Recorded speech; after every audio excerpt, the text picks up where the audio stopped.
क्या भारत और नेपाल रिश्तों में दरार आ रही है? क्या चीन इसका कारण है?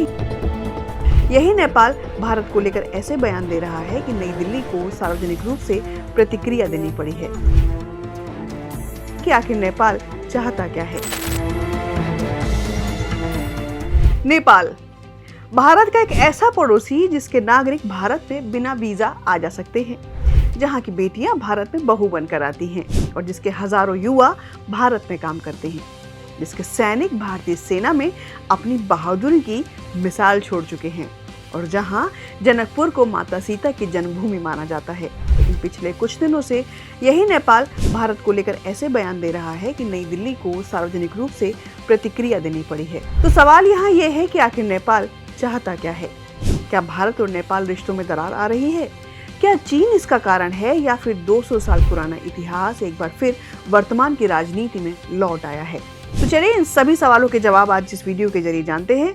तो चलिए शुरुआत करते हैं। दोस्तों, दरअसल पिछले एक सप्ताह से भारत और नेपाल के संबंध फिर चर्चा में हैं।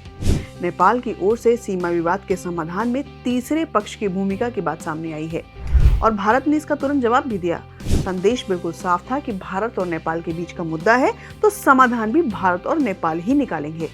कूटनीति की भाषा में एक बयान था, लेकिन रणनीतिक हलकों में इसे एक स्पष्ट संदेश के रूप में देखा गया। तब सवाल उठता है कि आखिर विवाद है कहाँ? तो कहानी घूमती है 3 नामों के आसपास: काला पानी, लिपुलेख और लिम्पियाधुरा। पहली नजर में ये हिमालय के दूरस्थ पहाड़ी इलाके लगते हैं, लेकिन अंतर्राष्ट्रीय राजनीति का एक पुराना नियम है कि दुनिया की सबसे बड़ी बहसें हमेशा सबसे भीड़भाड़ वाली जगहों पर नहीं होती। कई बार बर्फ से ढकी सुनसान चोटियां भी संसदों और विदेश मंत्रालयों की चर्चा का केंद्र बन जाती हैं और भारत इन क्षेत्रों को उत्तराखंड का हिस्सा मानता है। नेपाल इन्हें अपना क्षेत्र बताता है और यही विवाद दशकों से चला रहा है। लेकिन इसकी जड़ आज की राजनीति में नहीं है। इसके लिए हमें लगभग 200 साल पीछे जाना होगा। साल 1816 में सुगौली की संधि में ईस्ट इंडिया कंपनी और नेपाल के बीच हुई एक संधि, जिसकी अलग अलग व्याख्याएं आज भी दोनों देशों के दावों का आधार बनती हैं। ऐसे में कभी कभी लगता है कि इतिहास दुनिया का सबसे लंबा चलने वाला व्हाट्सएप ग्रुप जैसा है, जहां 200 साल पुराने मैसेज पर आज भी बहस जारी है।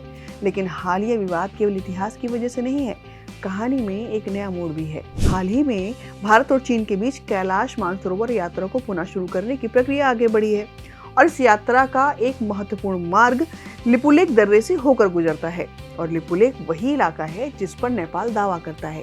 यानी धार्मिक आस्था, भूगोल और भू राजनीति तीनों एक ही बिंदु पर आकर मिल गए हैं और यहीं से यह मुद्दा फिर सुर्खियों में आ गया। और अब यहाँ एक और महत्वपूर्ण किरदार आता है चीन का। सच कहें तो नेपाल की भौगोलिक स्थिति ही उसे रणनीतिक रूप से बेहद महत्वपूर्ण बना देती है। इसके दक्षिण में भारत है तो उत्तर में चीन और बीच में बसा है नेपाल, यानी एशिया की 2 सबसे बड़ी शक्तियों के बीच स्थित एक हिमालयी राष्ट्र। इसलिए काठमांडू में बोला गया हर बड़ा वाक्य केवल काठमांडू में नहीं सुना जाता, नई दिल्ली भी उसे ध्यान से सुनती है और बीजिंग भी सुनता है और कई बार टीवी स्टूडियो सबसे पहले निष्कर्ष निकाल लेते हैं। और यही कारण है कि नेपाल से जुड़ी लगभग हर बड़ी खबर में चीन का संदर्भ भी जुड़ ही जाता है। लेकिन अगर आप सोच रहे हैं कि भारत और नेपाल के रिश्ते संकट में हैं, तस्वीर का दूसरा हिस्सा भी देखना जरूरी है। दोस्तों, सीमा विवाद अपनी जगह है, लेकिन दूसरी तरफ व्यापार बढ़ रहा है, रेल संपर्क मजबूत हो रहा है, सड़क और ऊर्जा सहयोग लगातार आगे बढ़ रहा है।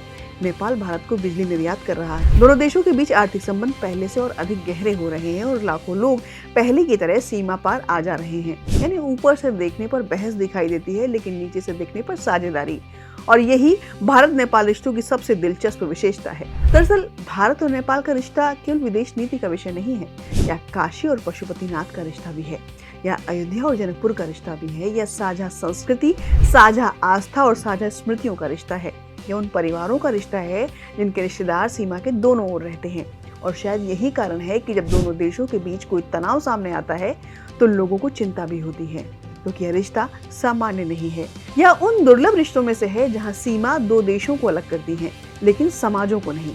अंतर्राष्ट्रीय राजनीति में कई रिश्ते हितों से बनते हैं, कुछ व्यापार से चलते हैं और कुछ सैन्य शक्ति से। लेकिन भारत और नेपाल का रिश्ता उन दुर्लभ रिश्तों में है जिसकी नींव भूगोल से पहले संस्कृति ने रखी थी।